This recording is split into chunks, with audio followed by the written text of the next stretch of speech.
Guys, gotta tell you something. We're a group Nice and Ill. I'm C-Miz. I'm J-Yard. I'm Joe Jack. Yeah. Just pretty much I don't really know what genre to really put us in as a group, because we kind of span, you know what I mean? But I guess you could just say a group. I don't want to get people confused when we say band, because we don't actually, well, we do play instruments, but we don't actually perform, you know, with the instruments. But pretty much we like hip hop, pop, you know, we got R&B, soul, we got techno, whatever it is, it's kind of like we kind of just overflowed a lot. So, but basically we just a group that makes music, you know, that tells its own story, I guess you can say. Yeah. If you hear it. Go ahead. No, I mean, I'm just saying we all knew each other. We all grew up together. We've been going to Freeport schools together for a long time. We played football with each other, and we just met up like about two or 3 years ago, and started rocking with each other. It just kind of worked, so we stuck with it. We got grim reefs, since I'm going deaf from the sound that I can't see, guess you have to smell the sweet reef. When the sun goes down and the stars shine through, you can find us doing the things we do.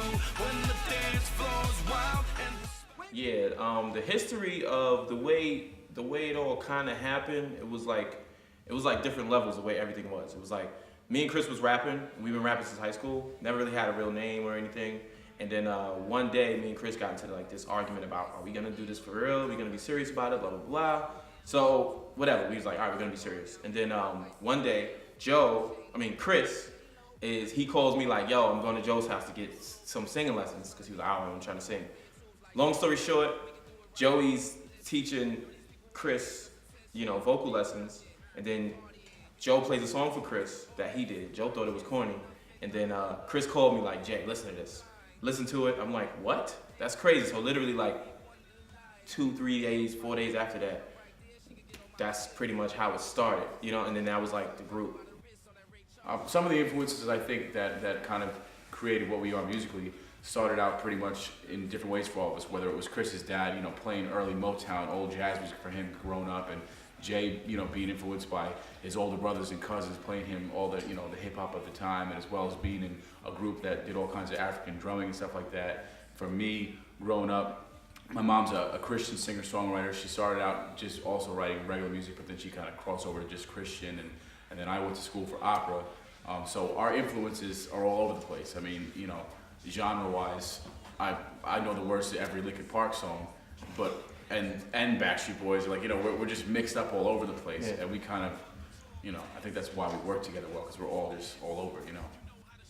I like to say, you know, upbringing was middle class. I was spoiled to a point. I got a lot of things that, you know, I'm a lot better off than a lot of people that I know, but I would like to think I don't, like, flaunt it, you know, stuff like that. I grew up playing lacrosse. I was heavily influenced in sports. My brother broke tons of records in the tri-state, so that was a big influence in my life. My upbringing was it was kind of crazy. I never really had like a super whole lot, you know what I mean? Like my whole thing was family, you know what I mean? Never really had like a whole lot of material stuff and everything, but grew up in the church, you know, like trying to, you know, follow my mom around and everything. Single mom, she raised 4 of us. But I started out in Freeport, but then probably from 5th grade to like 11th grade, I probably lived in 6 different school districts.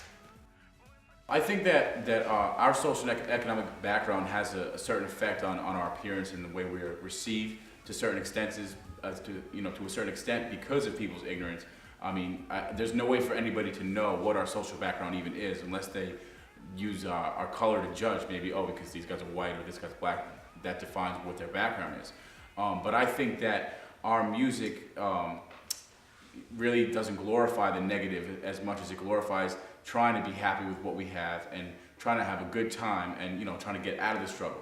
So I feel like anybody can relate to our music because we're not rapping about something. Everybody wants to be happy and everybody wants to have a good time. So somebody can hear a song about bang bang shoot 'em up and not relate to it, but anybody can hear a song that says, I want to go out and have a good time tonight, you need a girl. If you like girls, you can relate, no matter where you're from, how much money you have, you know.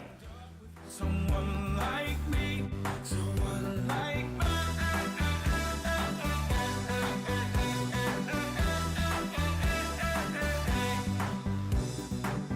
kinda ugly, dressed real bummy. No, she want the D, cause I'm bright like sunny. Who said it ever had to be about the money?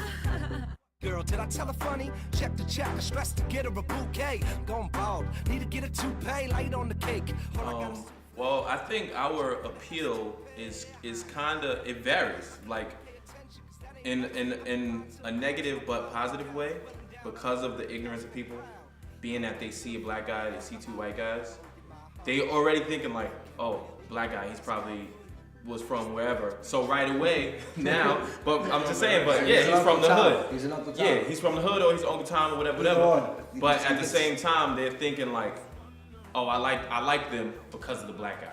Or then they go, I like them because of the two white guys. I don't listen to rap, but I like them because Joe. Yeah. Joe can sing. You know what I'm saying? So I feel like we kind of have something different to what is actually gonna be accepted now, because now we have a black rapper, a white rapper, and a white singer in a group.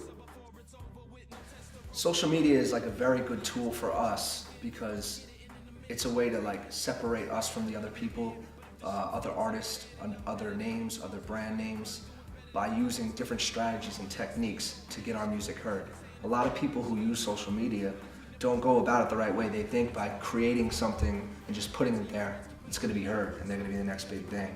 They don't understand that you have to promote it and be tenacious and be consistent. People like consistency, but you're on a very thin line also because you don't wanna overcompensate and give them too much where they're not gonna enjoy the music or they're not gonna enjoy your brand.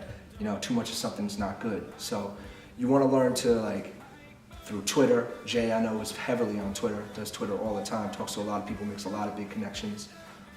You want to use Facebook. Me and Joey will constantly put videos on group pages rather than individual pages and ask people to listen to it. Pages designed to listen to music, like post your music here, and etc.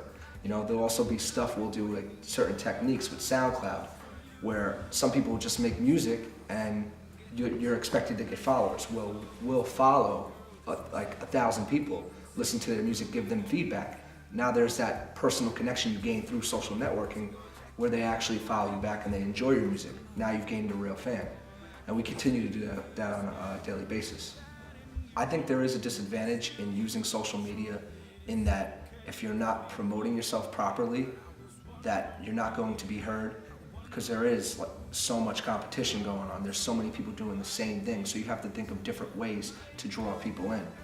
I mean, we're doing a Christmas video around Christmas time with a concept that's gonna make people watch the video. You need to have substance, you need to have stuff that's gonna, like, people are gonna watch it and understand why they're watching, not just a song with a picture of. I'm wearing an ugly sweater. That's very unique. They're having an ugly Christmas sweater party. I love Nice to Know. I have all their songs. I literally tell almost everyone I know to listen to them.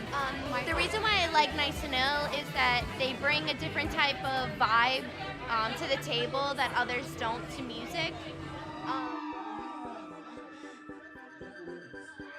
The greatest thing about finding us on the internet is that we're very simple. Our name is Nice and Ill, spelled out Niceandill. So just apply that to Google, apply that to Twitter, apply it to Facebook, apply it to anything.